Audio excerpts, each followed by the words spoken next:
Hello, everyone. Welcome to day 2 of the Making Art, Making Money 5-day workshop. Give me 1 second, please. I'm going to actually go ahead and broadcast this in our Facebook group. Now's the time. If you have questions about selling your art, or if you have any questions about some of the things that you learned yesterday, now's the time to ask questions. You early birds get a bonus, and we will happily answer your questions. So take advantage of this. So some of you hit a technical glitch yesterday. So sorry about that. That sucked. But I'm glad. Hopefully those of you who missed yesterday, don't worry about it. There's a replay available. So watch that replay and let's get started. Jenna, Joey, Jenna, Joey, Joey, alrighty. There she is. Everyone, this is Jenna. Jenna is helping out.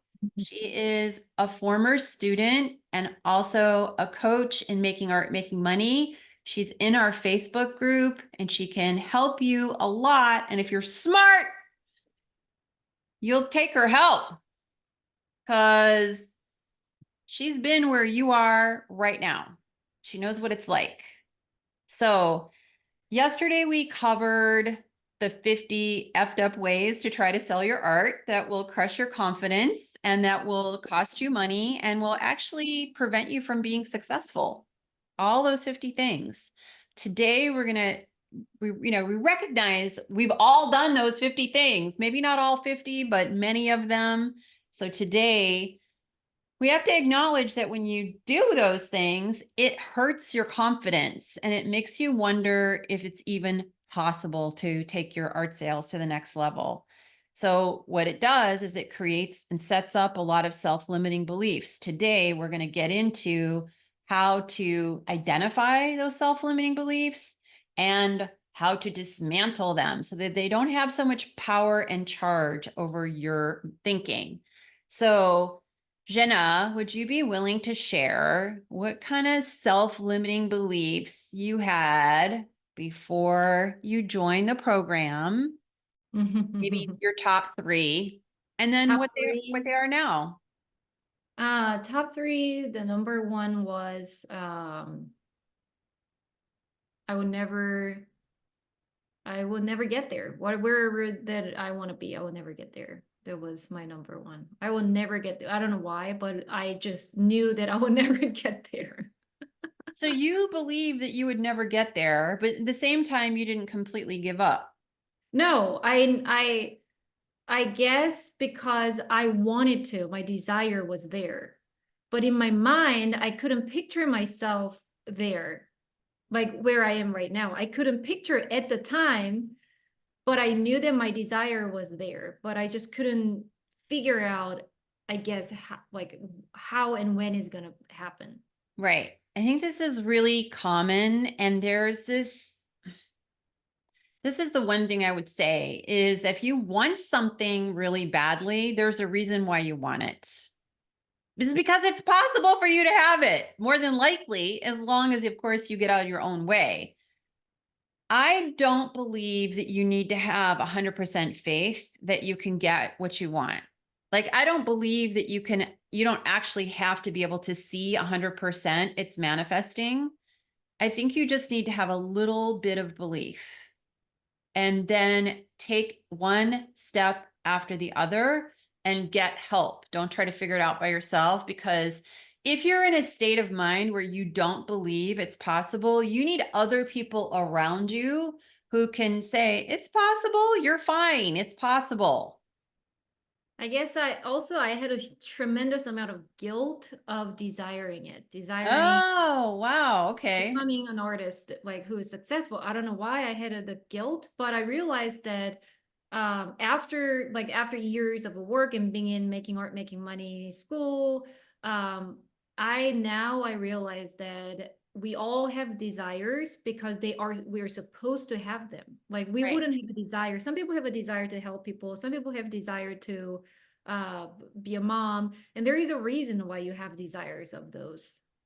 Right. Why do you think you felt guilty? Do you think now that you reflect on it? I guess I just felt like um it's not realistic to want to be an artist. So I should feel guilty about wanting to be an artist Right. And you should be an airline stewardess for or something like Korean Airlines. just like, yeah, just like women cannot be business owners.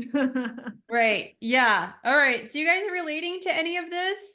Does this like, okay, so number one, you just couldn't picture yourself. Number two, you felt guilt. So you obviously can picture yourself now And more, yes. and more. Now, how guilty do you feel about selling your art now? For now, Yeah.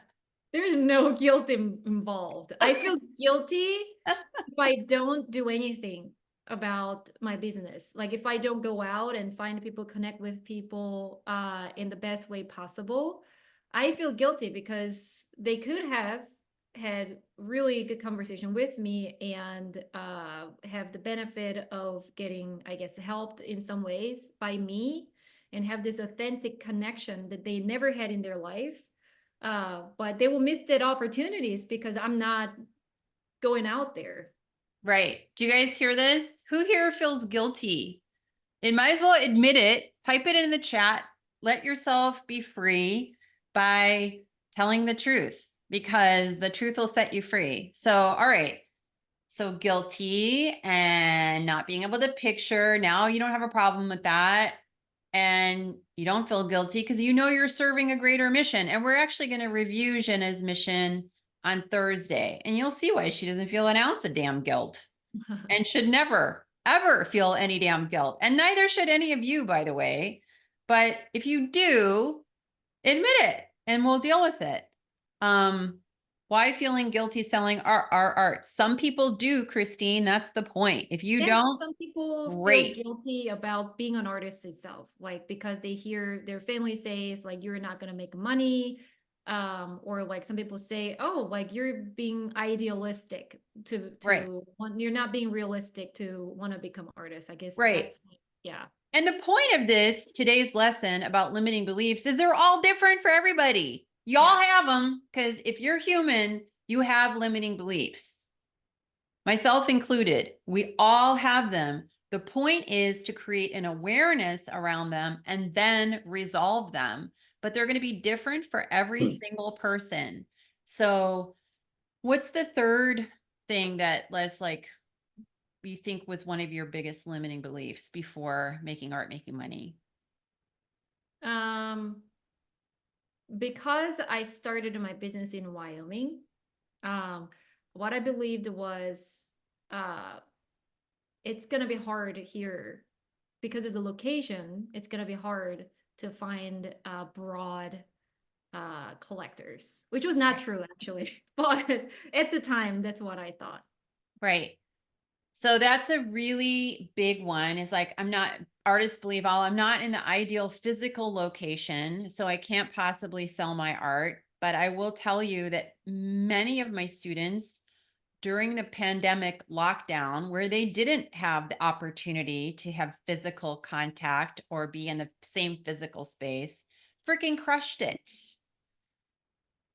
You don't need it. That's why we have online, we have social media, and that's why it's a huge, huge advantage. So, Allison says, I totally get the guilt. I feel that too as I try to transition out of being a healthcare provider. All right, Allison. So that's fantastic. Cheers to Allison for actually admitting it. And so, I mean, really, Allison, that's a big deal. Just you showing up here and typing in the chat and showing up for yourself, that means a lot. That means you're going to go further than those who are sitting there passively, afraid to make a peep. All right, we're here to help you. So now's the time to chime in and do these exercises. Follow along in the chat ask for help, get into that Facebook group, ask Jenna for some resources that she has that are very valuable. One thing I highly recommend that you do is if you have any doubt or if you have guilt or if you have whatever, ask Jenna to share a recording of her story of how she went from feeling this way to where she is now. I think you'll find it very inspiring and you'll recognize you're not alone in any of this. You're not alone. This is not something that you are the only one who has guilt, who has doubt, who has whatever, as a family who doesn't want to hear anything more about you selling your art. You're not the only one. It's really common, and that's what we deal with. So, if you could go back in time, Jenna, to the version of you that felt this way, what piece of advice would you give her?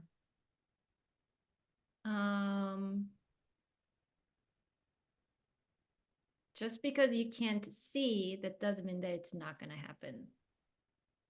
That's what I want to say. Because like still, all the things that happened right now, I didn't see that at all back then. Like I didn't think that that was even possible to me, but it all happened.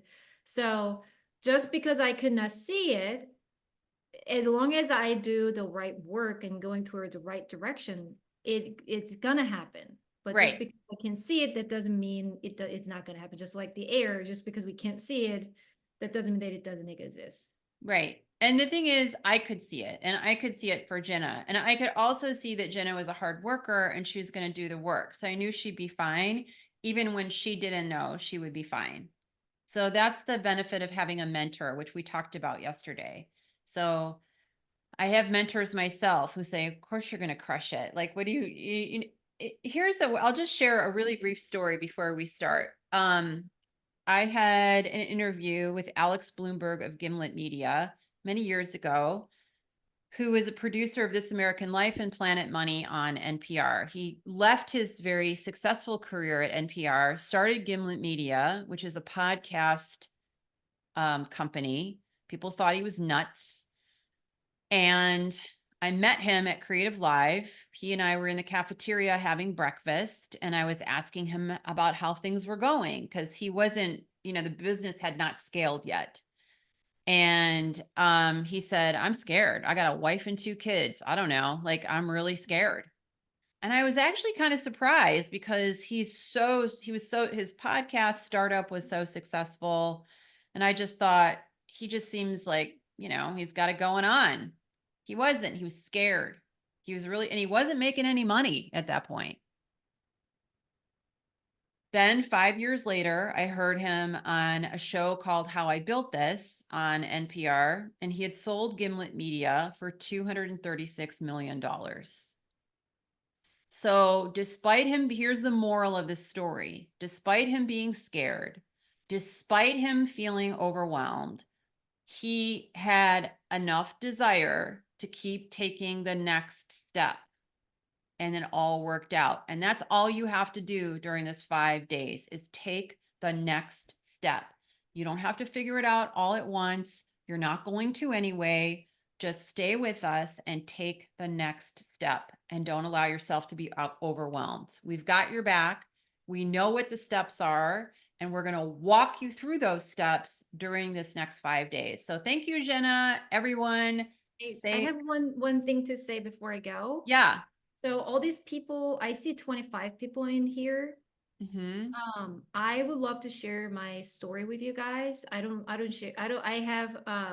share this with everybody. So I want you guys to message me on Facebook and I will share my story with you because this will absolutely inspire you because when I started out, I was not in a place where I would say I was comfortable in any Nope, way. she So wasn't. no. So it would absolutely help you see the possibilities. If I can, you can. So please message me on Facebook and I will share my story with you. Go ahead and put the link to the Facebook group, our private Facebook group, will. into the chat. And that way people can click on it and get right to it. All right. Do it after the class, however. All right. Thank you very much. I'm going to share my screen next, and we're going to start today's class, which is, I think you're going to find really enlightening and helpful.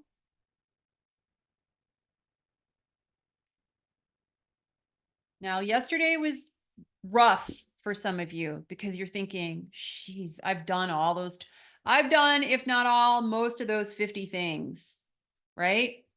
And I don't feel so great. I've spent all this time and all this money and all this effort on stuff that doesn't work and isn't gonna work. Doesn't feel great, right? I totally understand that. Remember, I did the same things. Jenna did the same things. Most of my students have done the same things. So you're not alone.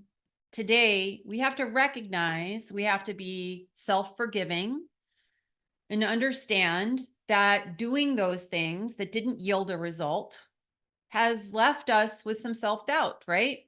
It's natural. But now the next step is to resolve it. Is now your responsibility to acknowledge the limiting beliefs that have manifested and start to dismantle them. And you're going to be able to do that today. All right. So let me get going here on today's. All right, everybody.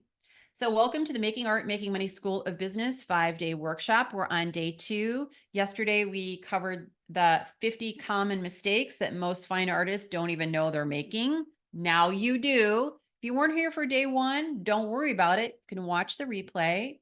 Today, we're going to look at 4 steps to eliminating your self-limiting beliefs. So be sure to complete today's homework and share it in our private Facebook group. If you do this, you could win a private coaching session with Jenna. Do yourself a big fat favor, shut your phone off, because once you're interrupted, it takes the average human 23 minutes to regain their full attention. So what are we requiring of you? Simple. I'm offering this live workshop at no cost as part of a goodwill marketing effort, so I can identify potential students. That's what I'm up to. And most of you are never going to pay me a dime. If you'd like the class recordings and the homework after the live broadcast this week, you are available for $1,000. Right now, they are actually complimentary. So my students, Jenna and Travis, are volunteering to help you because they've benefited from my mission. So just be respectful and fully participate, show up for yourself, contribute in the chat, and or in the comments section if you're listening in Facebook, and just be, be constructive and respectful and positive. That's all we're asking. Got to give you a warning. If you choose to be unprofessional, we will remove you without notice and you will be permanently banned, because I am here to protect the experience of all of you who do want to learn and of my coaches and myself. So my promise to you today is to give you 4 steps that will start to eliminate your limiting beliefs. And these 4 steps can be immediate game changers. So pay close attention so that you can start making a better living as a fine artist, saving money and time, increasing your art sales, making more money, and doing all of this with more dignity. So are you ready? If you're ready, type in the chat. Type into the comments, I'm ready to go. So let me ask you, does any of this feel like you? My art professor's advice was that I could make a living as an art teacher. I was told that if my art was good enough, then it would just sell itself. Rich people are cheap assholes. Okay, do you believe that? Well, you're not going to do well because they're the ones who buy art. Here's the definition of hell, everyone. It's your last day on earth, and the person you became meets the person you always wanted to be. Do you want to be this? Or do you want to be an artist who's succeeded? Meet that person. So if you keep feeling this way, what's at stake for you? Are you ready to make a positive change? If you are, type into the chat, I'm ready. I want to make a positive change. Warning. Remember, here's the thing, you guys. If you listen to Jenna during the pre-show, she had serious limiting beliefs. She doesn't have them anymore. It is possible 100% to dissolve those limiting beliefs. And that's what's going to help you so much. So I want to give you a warning. And I'm not doing this to scare you, but I am going to warn each and every one of you. Okay. If you think you can, you can. If you think you can't, you can't. From time to time, we all think we can't. You just have to manage that. That's all. And that's what I'm going to teach you today. If you're talking yourself into failure, what's at stake for you? Put it in the chat. Let us know. So imagine you've got a new productive perspective so that it's not an accident that you're selling more fine art than ever before. Imagine this.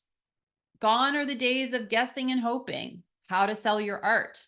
You got a proven roadmap. It's helped artists, photographers, and craftsmen from 23 countries and counting since 2005. And you're now equipped with the tools that you need to succeed. Imagine that.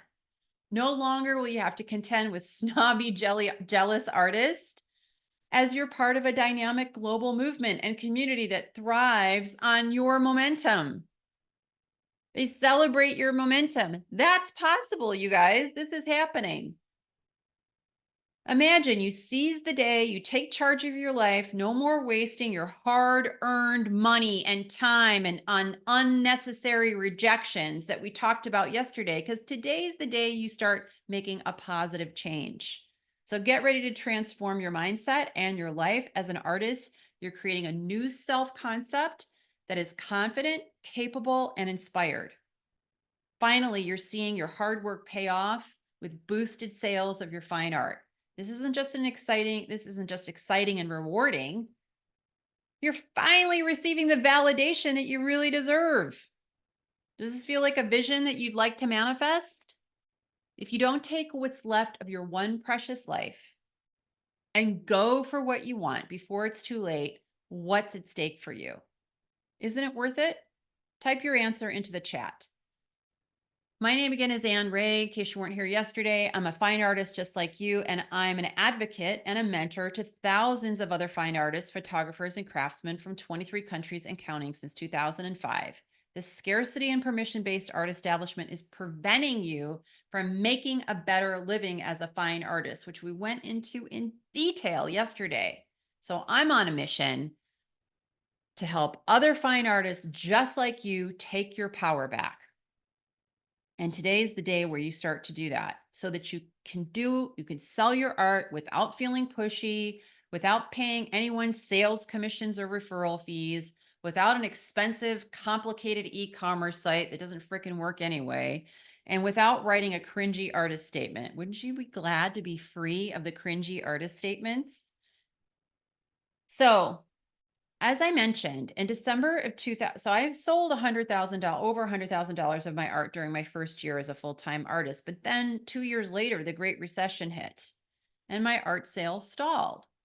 And then I was fortunate that I got to meet Bob Proctor, who is the author, many times over author, and host of the movie The Secret. And he really influenced me. But and he told me this too. Okay. So this isn't just me. He told me the real secret. And it's not covered in the movie. Okay. Success is 80% psychology and 20% strategy. Yesterday, we covered the strategies that are not going to work. So you can scratch those off your list. Today, we're going to get into the 80%, the bigger piece of this equation, which is your psychology. So when my art sales stalled, I searched my art history books in search of a strategy. And what I noticed was a pattern. And I really cracked a 4-part code. 4 elements were present in every single artist who determined their niche.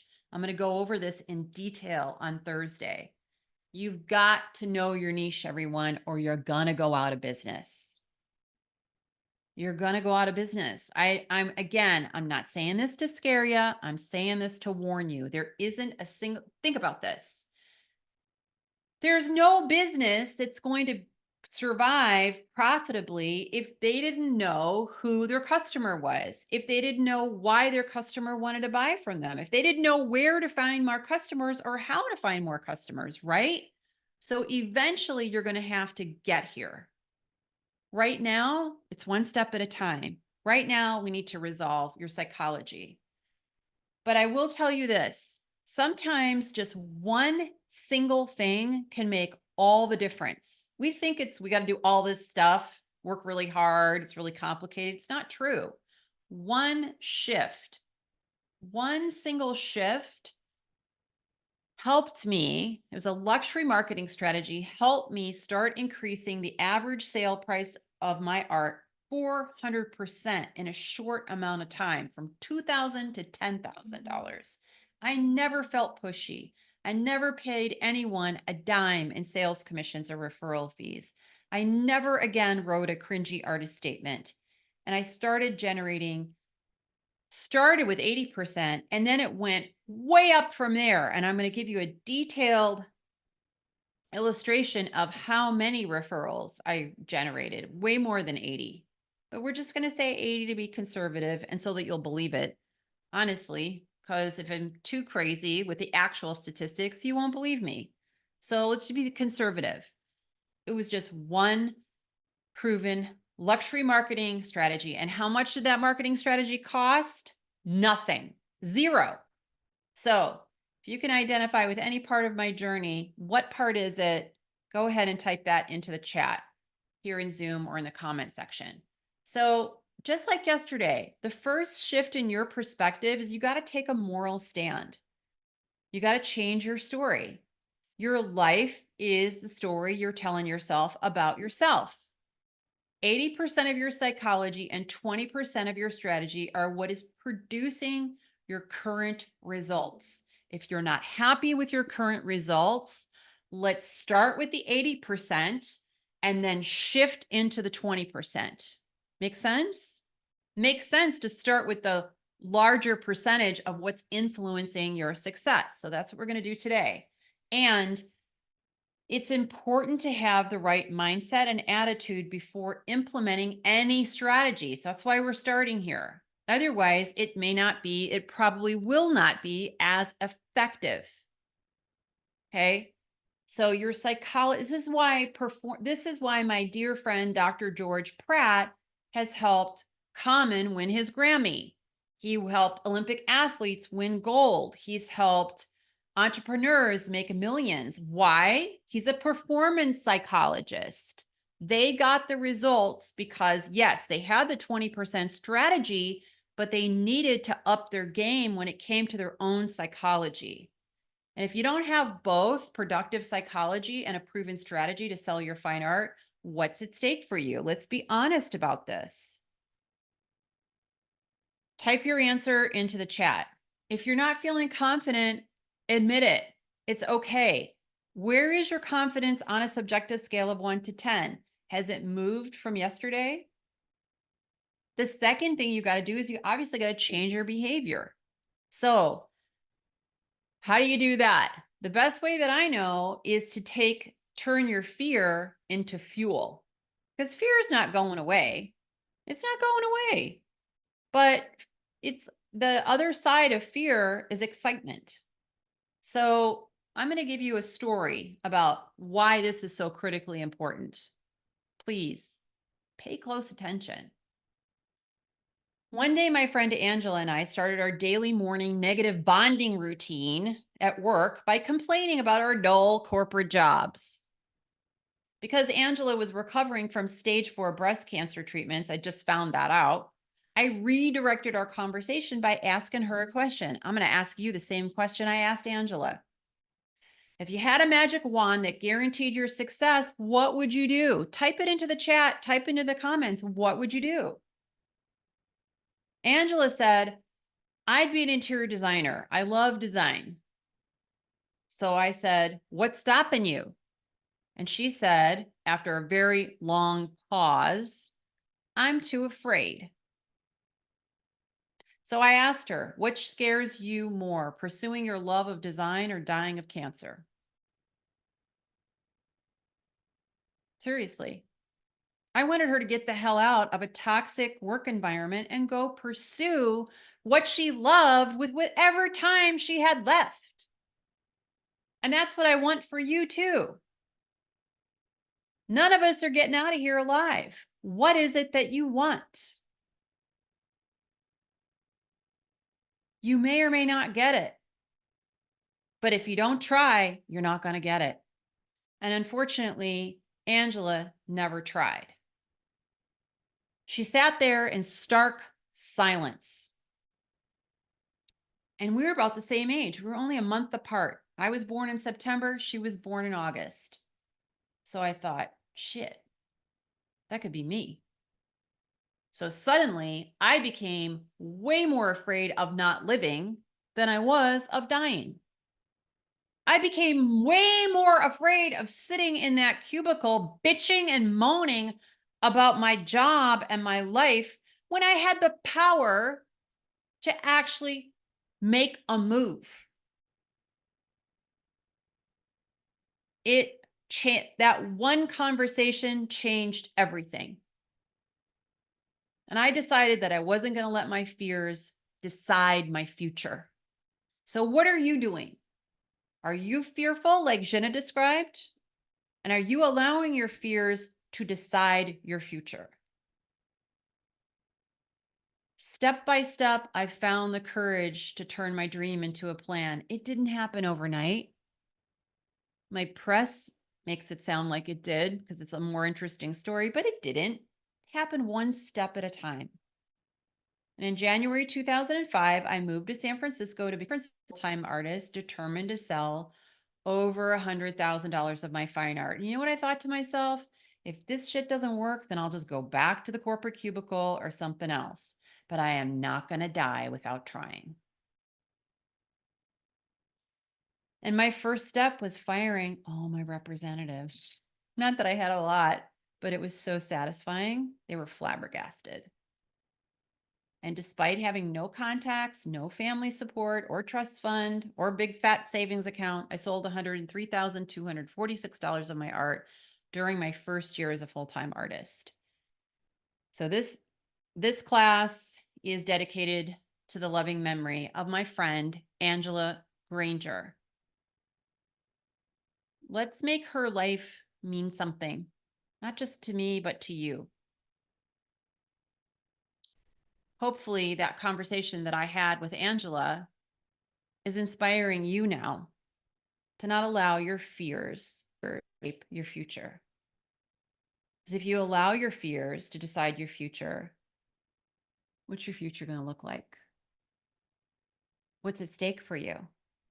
Type it into the chat. The third shift is, of course, use a secret strategy, which I'm going to give you. Eliminate your limiting beliefs. This is a process. It's ongoing, but I'm going to give you a framework that you can use from here on out. If you never see me again, you're welcome. I gave you a framework that freaking works. Fine artists are living in a culture that's celebrating our suffering. We're living in a society that expects us to be financial failures. So you'd have to be a real unicorn to not have a limiting belief in this environment. It's okay. Because there's no other professional that has to endure such low expectations and negative stereotypes, not even attorneys. So doesn't it make sense? You know, you'd have some limiting beliefs. It's okay. We can help you eliminate your limiting beliefs. So right now, here's the first assignment. Right now in the chat or in the comment section, do it now. List your top 5 fears about selling your art. If you can only think of one, what's your top fear about selling your art? Let me give you some examples. It's not even possible to get my fine art sales to the next level I want them. Or my work is not good enough. Listen, if you've already sold your art, it's good enough. First, I need a body of work to sell. So not true. Not true. You don't need a body of work to sell. My prices are too high. My prices are too low. Look, I felt all these things. So I'm not making fun of you. These are all things I said too. No one can help me, not even Anne, not even Jenna. Nobody. Okay. It's too late to start now, or I'm too young. I have to develop my art practice.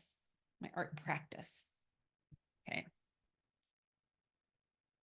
What are the consequences of each one of these fears? Or what's the consequence of maintaining your number one fear? What's going to happen? Maybe I will not live up to my potential as a fine artist. My parents, spouse, partner, and family will be right. Should have been an engineer, should have gone and studied computer science, should have been a nurse, should have been this, shoulda, woulda, coulda. My mean art teacher will be right about me. You know, the one who was really critical and told me I had no talent. If I don't succeed, it will be soul crushing. My life will have no purpose. These are real, these quotes are things that artists who I've talked to have actually said. Okay. Here's what's underneath all of it. My art sales will suck. Everyone will laugh at me. I will fail. I'll go bankrupt. Everyone will leave me and I will die alone. So that's what your limbic brain, your reptilian brain, is trying to protect you from by throwing up these limiting beliefs. You now need to consciously override the activity in your limbic brain that is not serving you. So step number 3, you got that limiting belief, everybody? Or 5, what's my plan to prevent this specific fear from happening? I'm going to turn my fear into fuel. I'm going to harness that energy and put it into action. I'm going to ask the question here right now. I've been afraid to ask. Go ahead and type it now, everybody. Let yourself have at it. Type the question in the Zoom chat or in the Facebook group. Or I'm going to complete the homework so that I'm eligible to meet with Jenna. Or I'm going to take a step outside my comfort zone today. I'm going to ask Jenna to share her story with me. I'm going to ask Jenna to give me the Making Art, Making Money manifesto because I want to study that thing. Number 4, last but not least, if I sell more of my art, in what ways will I benefit? I'll feel more validated. I'll feel more confident. I'll feel more inspired. I'll feel proud of myself. My family will be proud of me. My children will see that they can pursue their dreams and succeed. You'll serve as an example. But if you don't eliminate your limiting beliefs, what's at stake for you? Type your answer into the chat. So the 4th shift is you got to get the glue that's going to hold it all together. Here's the glue. I'm going to let some math, believe it or not, math conquers fear. It really does. So the question is really simple. All right. You can do some simple math, everybody. I'm not great at math, so I promise you this is simple. Write down right now, what's the total amount of money you need to make each year from the sale of your art or that you want to make, right? What is that total amount? And then what is your average sale price? Divide the total amount of your average sales price. Okay, so I'm going to give you an example. One of my collectors who I'm going to be talking about tomorrow, I think, Carol, and I were sitting around talking, and she said, "Why the hell aren't you making art and selling art full time?" And I didn't know. I'm like, I don't know. It's just so scary. I can't do it. I'm not confident. I mean, all the noise. And she said, "You're so talented. Like, I just don't get it. You really should." And she said, "Well, how much art would you need to sell every year to replace your income?" So at the time, my corporate salary was $72,000. So I said, "I just pick a number. So just pick a number." So I said $72,000. She said, "Okay." Well, she said, "What's your average sale? Some are going to be higher, some are going to be lower. What's your average sale price?" And I said, "It's about $2,000 right now." And she said, "Okay, $72,000 divided by 2,000, your average sales price means that you just need to make 36 sales a year and you will replace your corporate salary. 36 average sales per year divided by 12 months in the year means I'd only have to sell 3 pieces a month." Suddenly, I wasn't so scared anymore. I was like, well, that's not crazy. I can learn how to do that. Only 3 sales per month to replace an income of 72,000. Now, those were my numbers. You got to do your numbers. So, what does your math look like? All the noise, all the BS. I'm not good enough. I'm not confident. I'm scared. What will people think? It all kind of goes away when you just do the math. So, type your answer into the next question into the Zoom chat. Let me know, like, what is that number? So, how can you make each of these 4 critical shifts so that you can succeed? Change your story, turn your fear into fuel, eliminate your limiting beliefs, and let math move away your fear. All the above is possible if you invest in a mentor who can believe in you even when you don't, which is exactly what I did for Jenna and so many of my other students. Only really if you invest in mentoring. Anyone who's really committed to growth, really as a serious artist, needs to invest in their fine art business. There isn't a business out there that's going to thrive and profit if you don't invest in your business. That's different from expenses. All the 50 ways that we covered yesterday, those are all expenses. What's the difference between an expense? Well, an expense is a drain on your resources. An investment eventually starts paying you off, paying you back. Like that's what it does. That's an investment versus an expense. Really, really important distinction.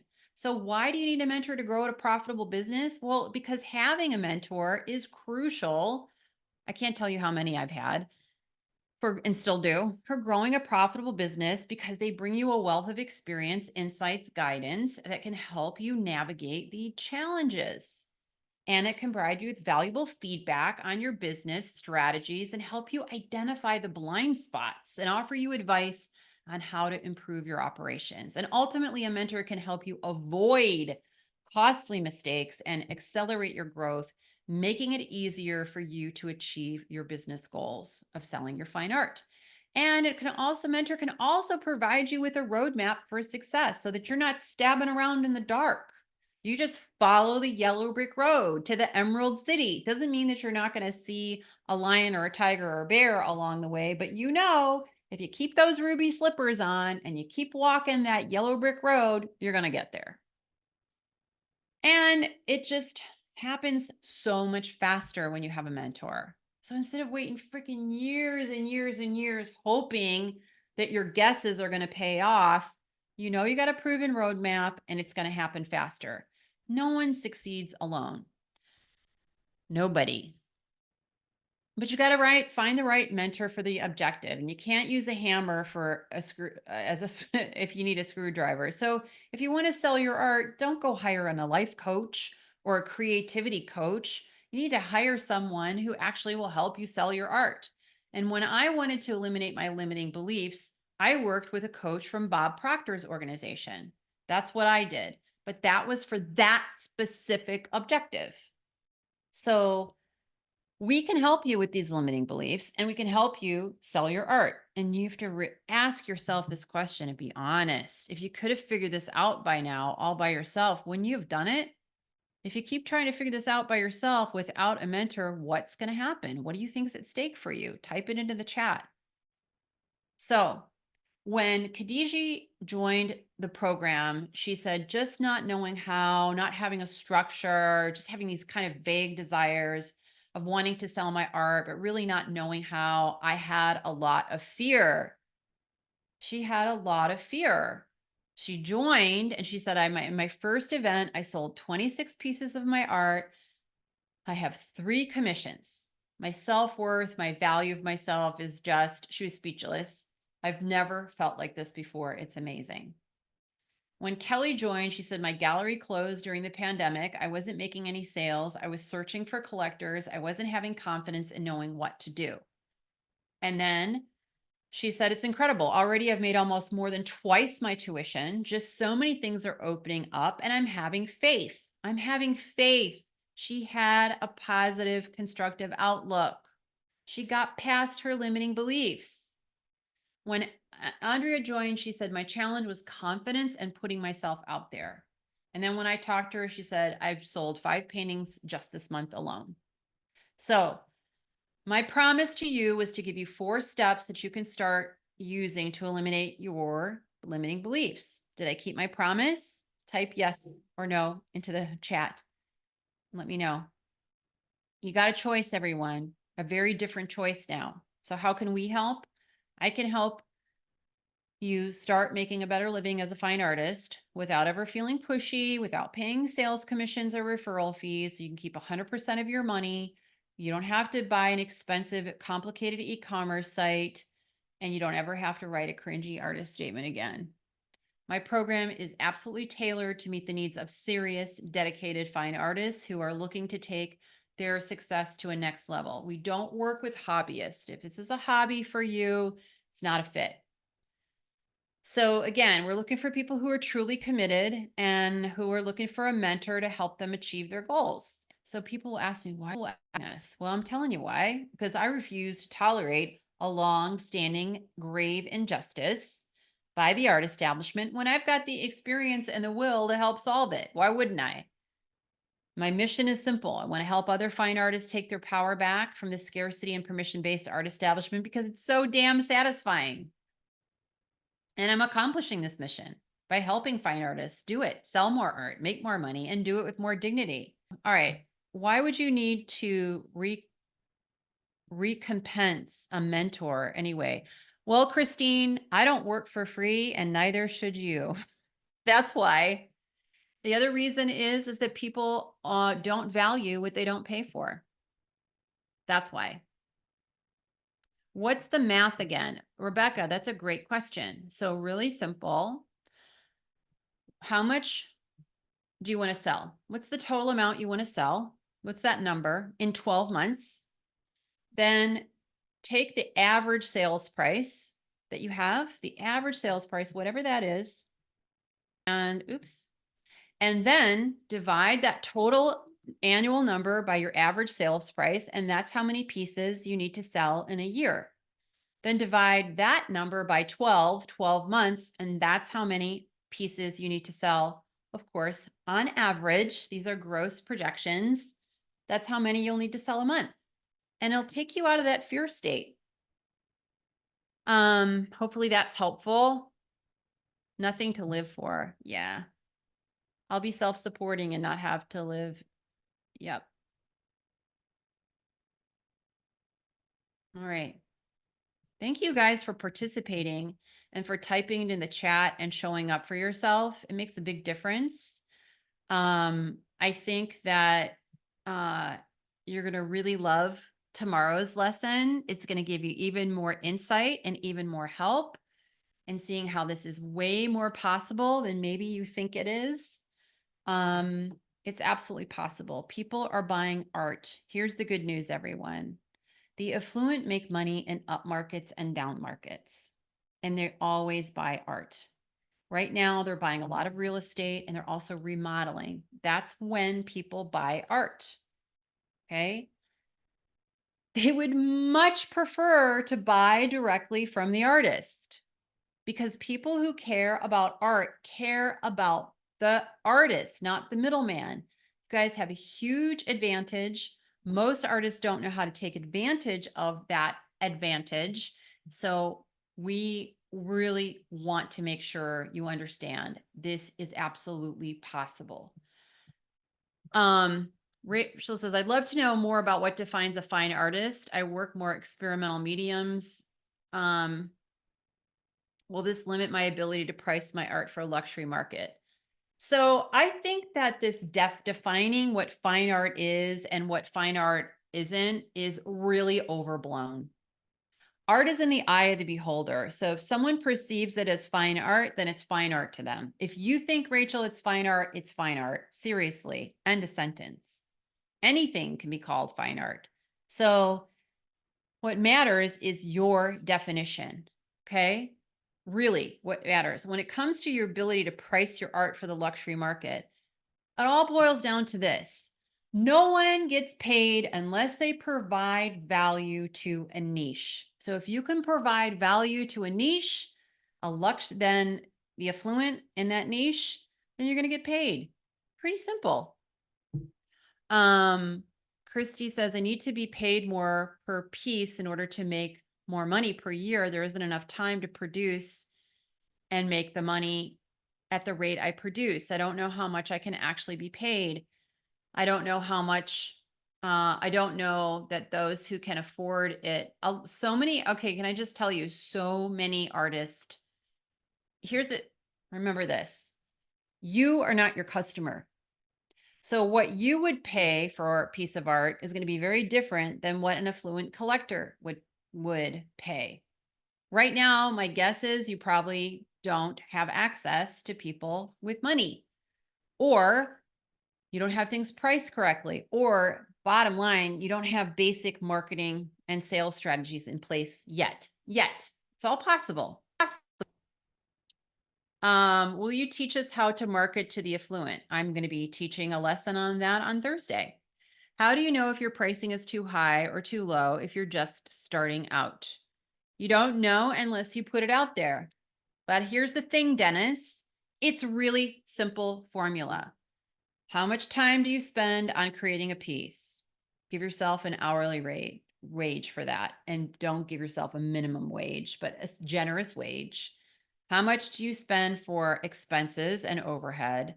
And then you need a profit. You need to multiply that by 3 or 6 and start there. And that's it. That's it. You start where you are with what you have, and price is made up just like art. You're confident. I keep asking you about confidence. The reason is because you will sell your art at the price you're confident asking for it. So that's why today's lesson was so important. How do we find the affluent? Robin, that's a great question. And it's a multi-layered question. It's what we get into in the Making Art, Making Money program. What about making some passive income with prints? Renee, you're not going to make passive income with prints. We covered this actually on day 1. It is 10 times easier to sell an original work of art for $10,000 than it is to sell $100 reproductions. If you want to sell prints, be my guest. It's not where I would start. It's not at all where I would start. It's the affluent don't buy cheap prints. They just don't. They buy originals. Lakshmi, my medium is mosaic, which is slower process. I think I feel guilty charging enough to make it viable as my main. Okay, so if you feel guilty, Lakshmi, it sounds like you really need to do the self-limiting belief exercise we just went over, right? Because it's actually literally stopping you from making enough money. See why this is important? The 80% psychology. What about limited edition prints? Same thing. You should start by selling originals, not by selling prints. Can we sell prints if a sold original? I don't know what you mean. You could do whatever you want, but if you're asking me, you should be focused on originals. You're focused on prints because that's where your confidence is at this price level. What you need to do is up your confidence level and charge more money. See the difference? That's a big difference. Okay. All right. Hope this was helpful. We'll see you tomorrow. Tomorrow, you're going to be blown away. It's an incredible lesson and it's going to be game changing. Thank you for participating and for asking questions. And we'll see you tomorrow.